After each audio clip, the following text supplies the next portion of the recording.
I wish I could do what Spock sometimes does in Star Trek when he puts his hand, I think, on the head, and by a Vulcan trick is able to fuse minds and know what's going on. Oh, what's going on? Dr. Oliver Sacks is the most famous neurologist in the world. With his gift for storytelling, he's managed to cross over from medical science into popular culture, with bestsellers like The Man Who Mistook His Wife for a Hat and Awakenings. 3 years ago, I made a documentary with Sacks. We discussed how music can be used to overcome neurological conditions. I met several of his case studies, including Matt, whose love of drumming helped him control his extreme Tourette's.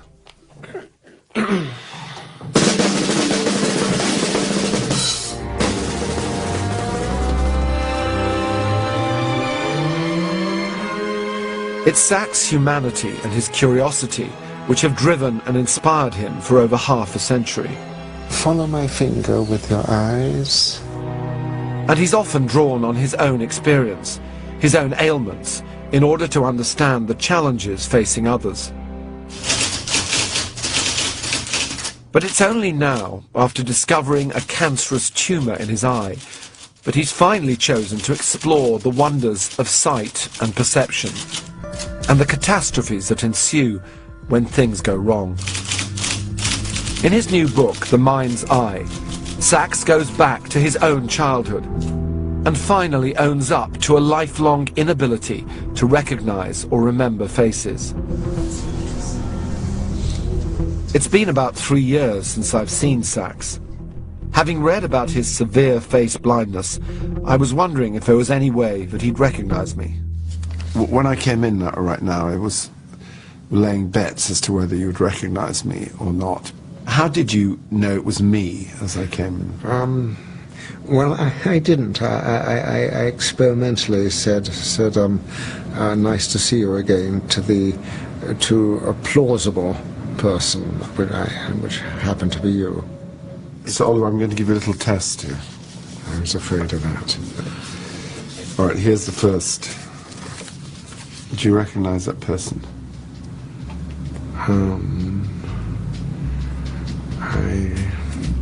I know I should, because otherwise you wouldn't be showing it to me. She is young, she is black, she is famous, so I would infer, I would think there's a good chance of it being Obama's wife. Okay, that's the first bit. Now here's the next one.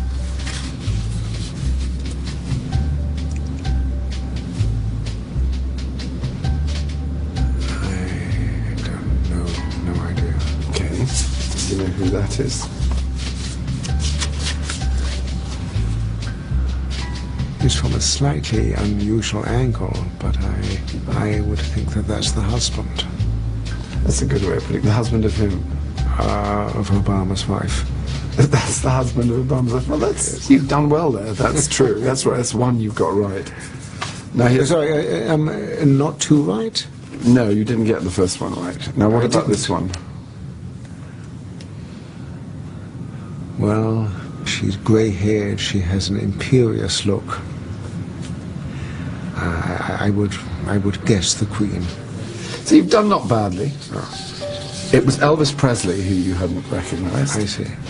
And did you show me both Obama and Mrs. Obama? No, I showed you Oprah Winfrey. Oh. You got Obama and the Queen. Okay. Is it a strain not being able to recognise people? Sometimes it's a relief.